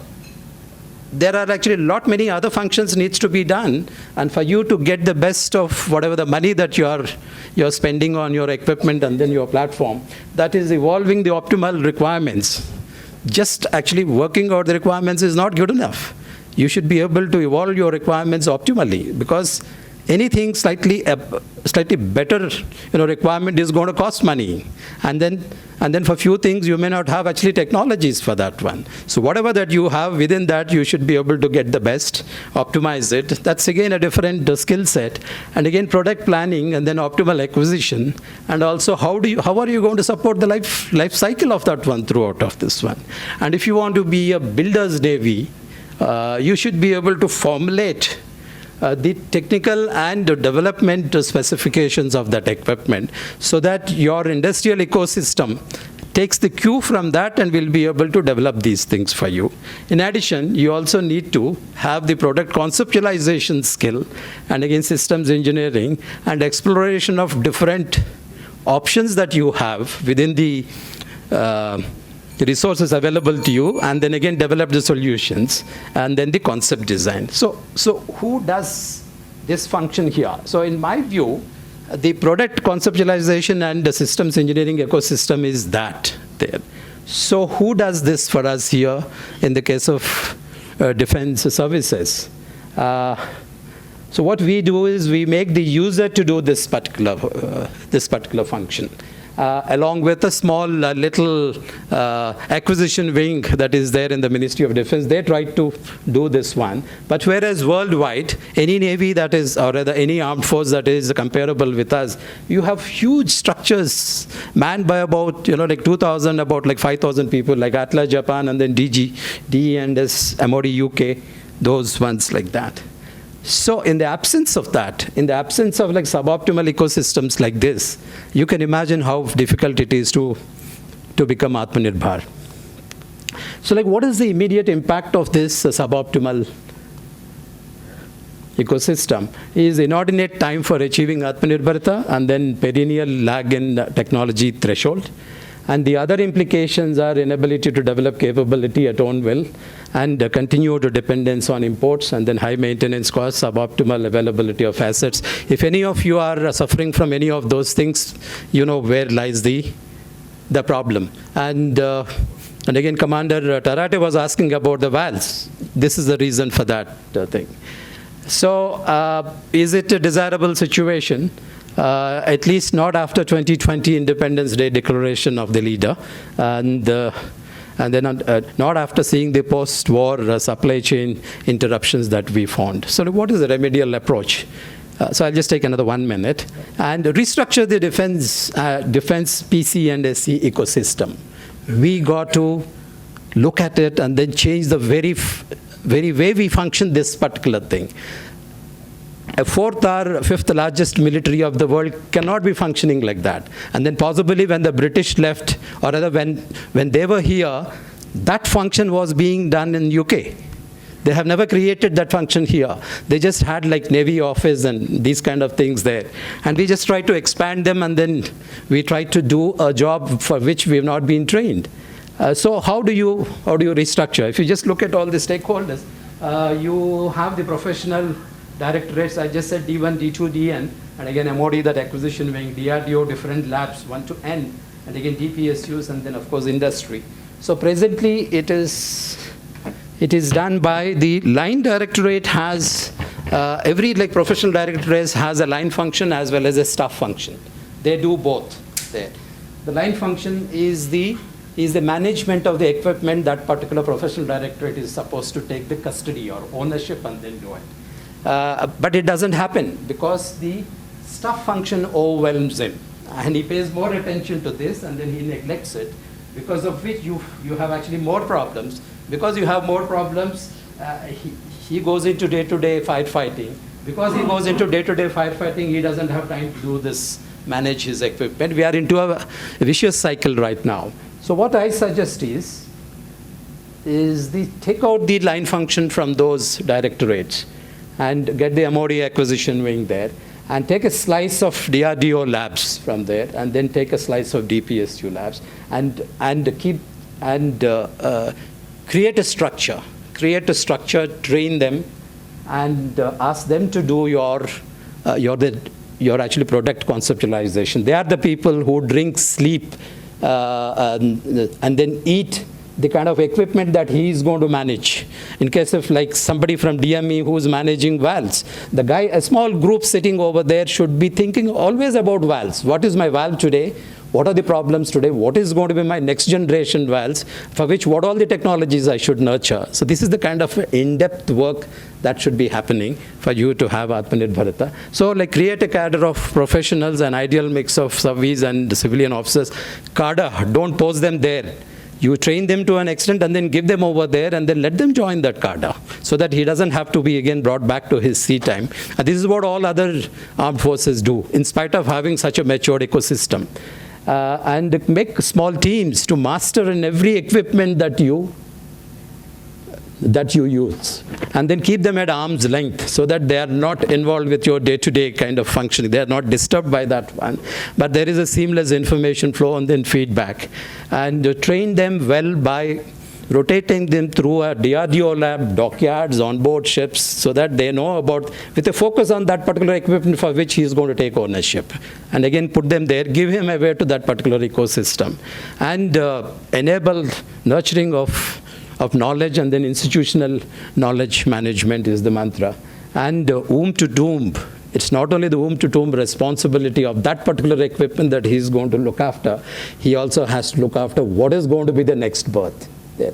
This kind of an ownership is what that needs to be given to him. It's not utopian, it can be done.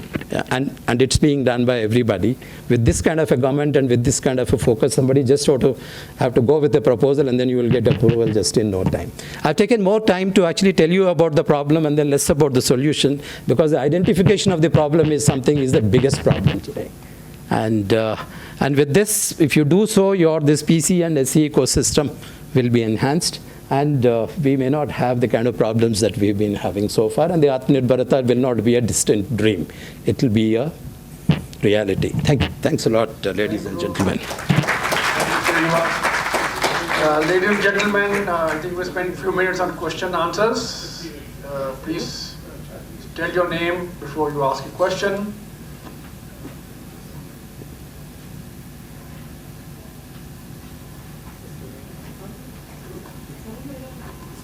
I'm asking questions because I don't know if anyone else is in the mood to ask questions, but mine is serious. You know, we've heard all day of what is happening, why it's not happening, why private shipyards. I've had experience with, I was working with Great Offshore, then we used to order our ships in Bharti Shipyard, and Bharti Shipyard bought Great Offshore, and then they ran themselves and Great Offshore into the ground. Both the companies don't exist. I've visited their shipyards all over, and also seen ABG.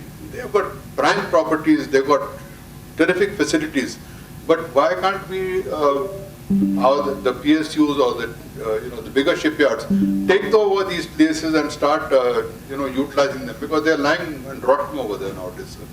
Is anyone thinking on those lines, from the PSUs or from the defense PSUs or from bigger shipyards? Admiral Chawla?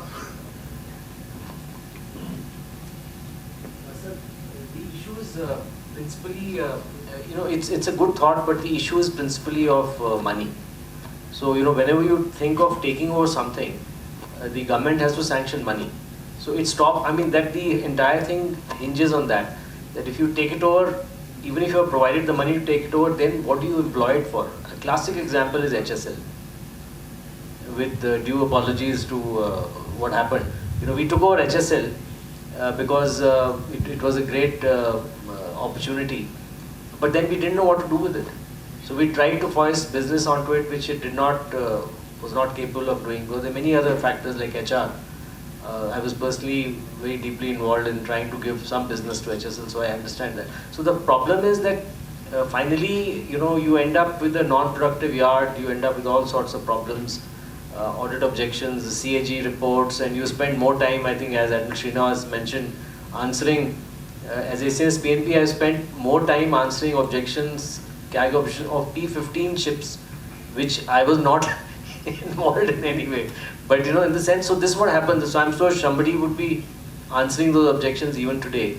So actually, essentially, it's a matter of profitability, in short. That I'll just add, you see, taking over a facility like, say, Bharti or ABG, you will non-use it for a long time. You got to reactivate the facilities. A shipyard is nothing without manpower, with a skilled manpower. Now, what are you taking over? You're taking over an asset like ABG at Surat had a ship lift. First shipyard in the country to have a ship lift. One of the first ones.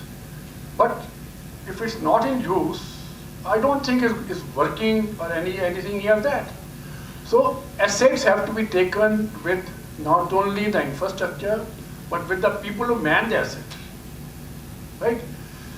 Second thing is, in the government sector, a private sector would have taken it. There's no auditor involved in that. So everything has to be viable. For example, Adani at Mundra wanted to offer his port and other infrastructure to L&T at one point in time. Right? The infrastructure was very state-of-the-art, well built.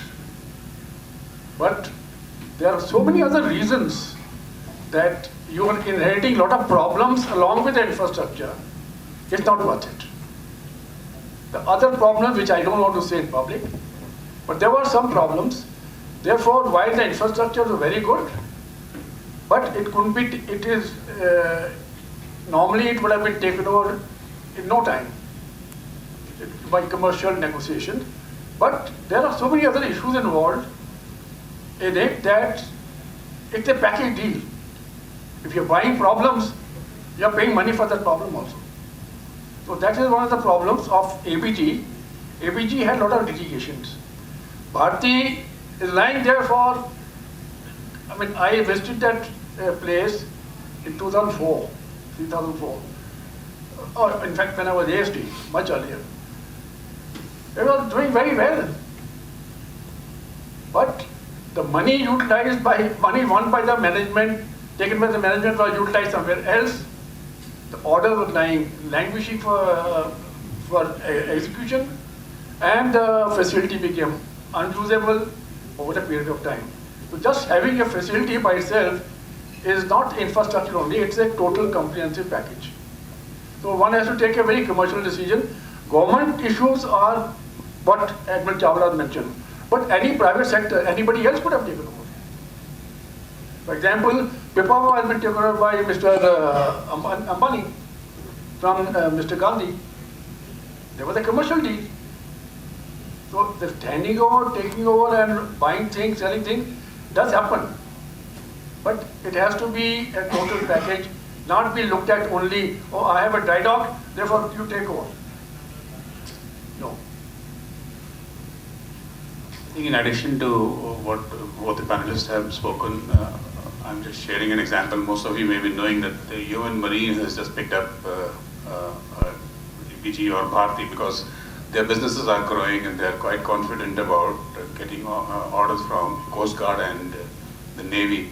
What they lacked was a dry dock.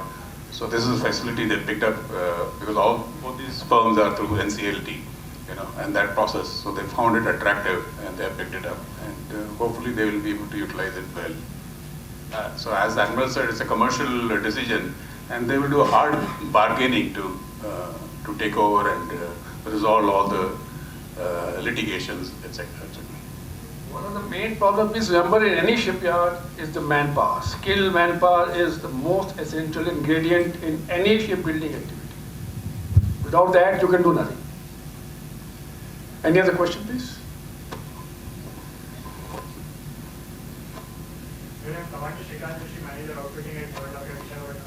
Yes, my question has been already answered by Admiral Sreenivas in his presentation partly, sir, but I would request for a further clarification, sir. Sir, I understand that a lot of indigenization has been happened already for new construction ships, sir, for equipments and all. But at maintenance level, what we face issue is that although the equipment is indigenized, sir, one of the critical spare is still being imported, which sends our refit timelines to, we know the issue, sir. So, sir, what suggestion or what model you had proposed, sir, you think will it work and for addressing this issue also? And if yes, sir, then why it is not being implemented till now, sir? If the present, I gave there what are the functions of this product conceptualization and systems engineering. Even if the present setup does all that one, you wouldn't have faced that problem. But the present setup it is difficult for them to do it, though we took over onto us all the services to do this particular thing in the absence of, I still, like sometimes wonder, we keep reading the Admiralty books and then the naval technical manuals of US which were circulated on the CD, where you had a custodian for every equipment, a group there. In the absence of it, by having a makeshift arrangement in the naval headquarters that actually somebody looks after all that thing, I don't know how we as a service thought that it can be done, even after actually suffering for so many decades by not being able to do that particular function in a thoughtful manner. So if in case if someone does that particular thing, you will not face that problem. In case of, so that it is not because of human shortfall of the commitment. Everybody is as committed. It is the structure that is actually required to do that kind of a function in a focused manner was actually not there. So if you create it, you will be able to do that function better, then you will not have that problem.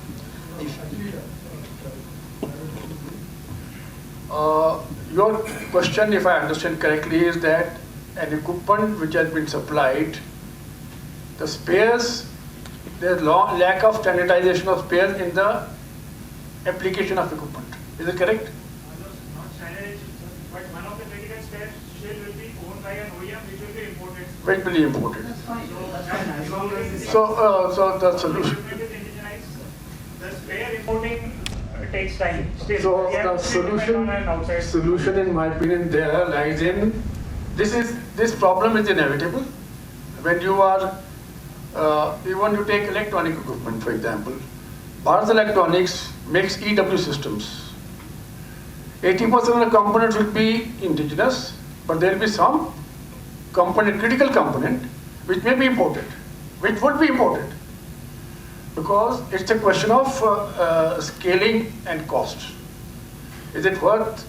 But the answer lies there is stocking sufficient spares for those equipment, for the spares, sufficient quantity of spares which are imported, so that you have thing. At the same time, once the equipment is inducted, which you've been doing in service, try and indigenize the spare. Try to find an indigenous equivalent. Many times you have succeeded, many times.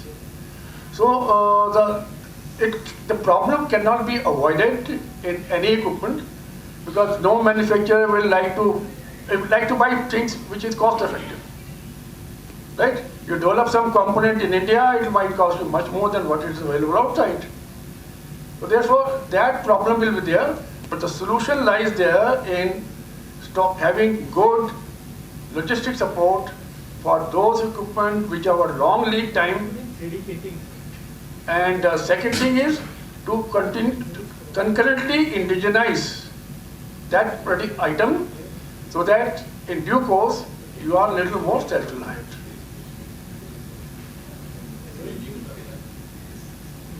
So it's not necessary that every component needs to be manufactured in the country. At the time when you are inducting a particular engine, you got to look at it, what is its life cycle cost?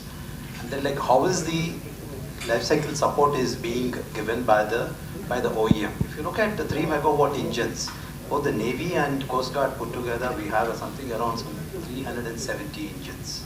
That is the second largest in the world. In any country, that many engines are there. And the spares for this, they come from Singapore. That OEM, he doesn't even keep one overall kit in the country. He makes you to buy those ones there. You ask him, you ensure the supply chain, you tell him that you put, in fact you ask him that like you start making those engines in the country, he'll be willing. Because we've never thought when you induct an equipment, you got to look at, you got to make an attractive business model for that thing.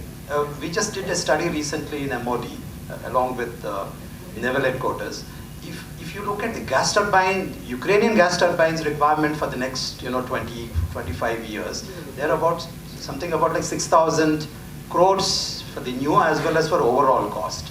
You give this as a business model for somebody, you will find somebody buying out the IPs and then actually start manufacturing these in the country and also supporting those things. Right? You got to look, you got to need this kind of a holistic view, life cycle view of that.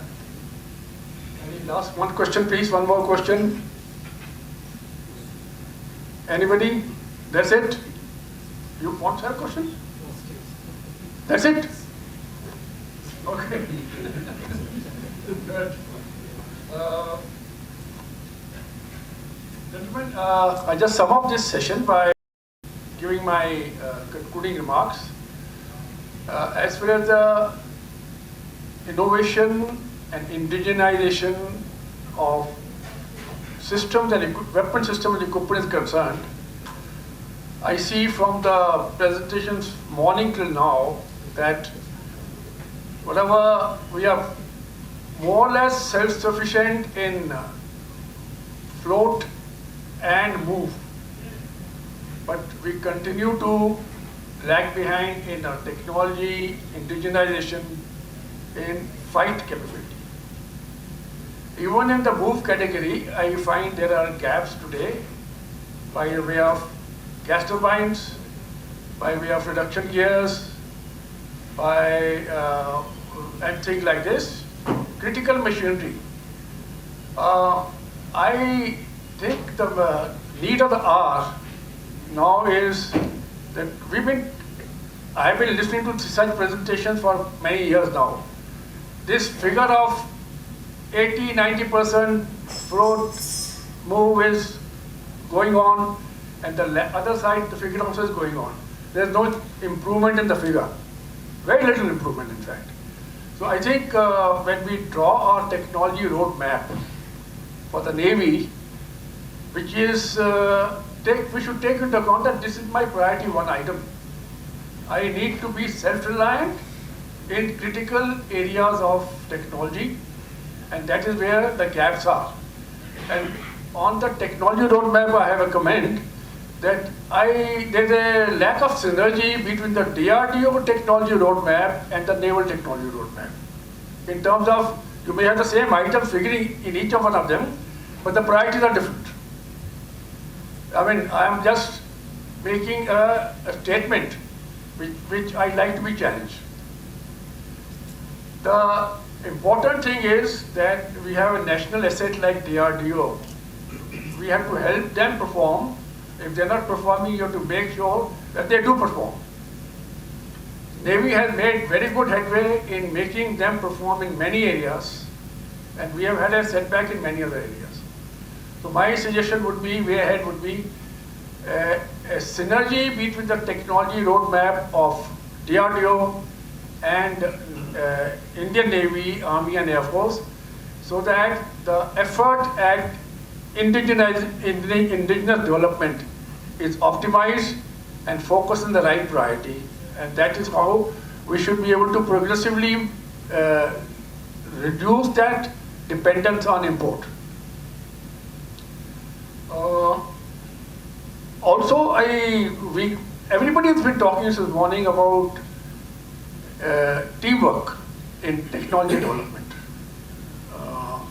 Right from the first presentation till we say the teamwork between academia, R&D, industry, and the customer. But I believe that the teamwork between is only more in speaking than in actual in spirit. I have not seen any serious effort being made by the Navy customer to involve academia. There are let's not take example of one odd case, a good thing happening somewhere. Is it happening in an institutionalized manner? I like to see more seminars or interactions in a formal manner between, say, Navy and IIT Delhi, and talk about sonar, talk about something else with computing with Kanpur or Mumbai. This sort of an interaction is totally lacking, and even with DRDO and academia, it's more of personal type of interaction. So I think there's a need to formalize that sort of an interaction to be able to make greater progress. Infrastructure augmentation is another area of concern. We certainly lack prototype testing facilities. We don't have a land-based test site even now. We've had a scale model site set up at Jamnagar, but I don't think it's been used. Last time I visited that place, it is not in use because the designer doesn't feel the need to do this. What I am trying to say is that let's create the infrastructure for prototype testing so that the time at the shipbuilding stage, etc., is minimized. Second, next point is on augmentation application of technology in shipbuilding and ship design. We have had, we don't have any research organization doing the ship design. We had started something called Nirdesh, which has become defunct because it couldn't be banned. So I think what we did something right, we should try and cultivate that and make things happen better rather than just closing down those things. So we have had some very good models of DMD, for example. It's a very excellent model of indigenous development. The way we went about supporting industry, the way we went about developing vendors, the way we did all this.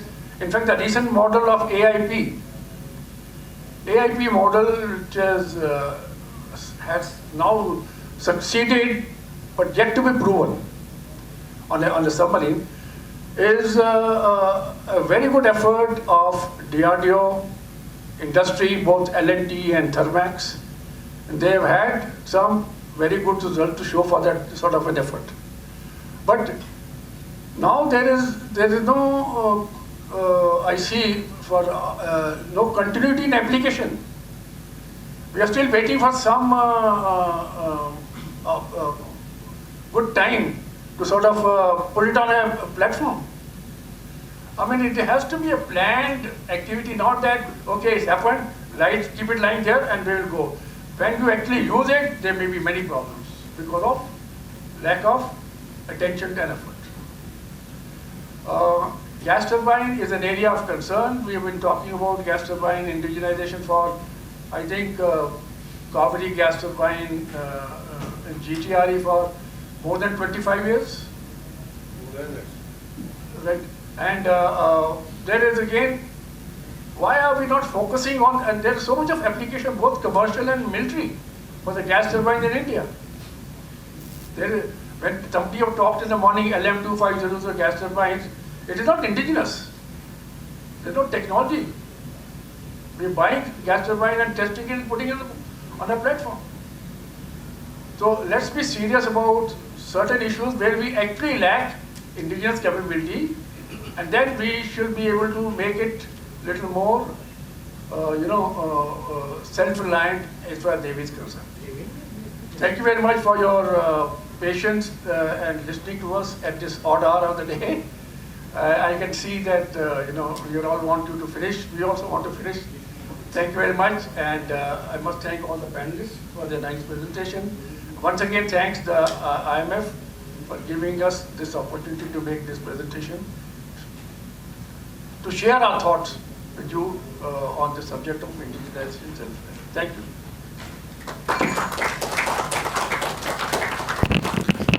Thank you, Admiral Jaitly, Admiral Chawla, and all the other panelists. May I request Captain Dixit to present the mementos. I'll only request Admiral Chawla, maybe we'll give the presentation, the memento after he finishes the concluding address to you.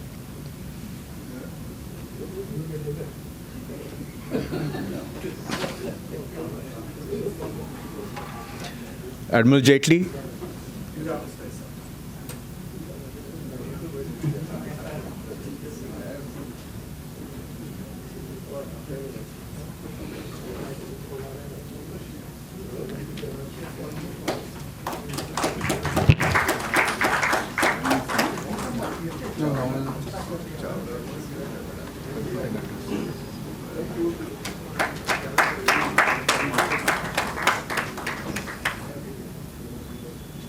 Admiral Rangachari.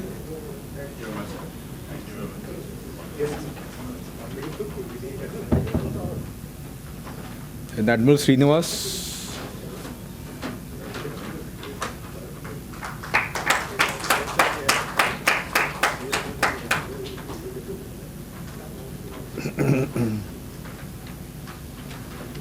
And Captain Krishnamurthi.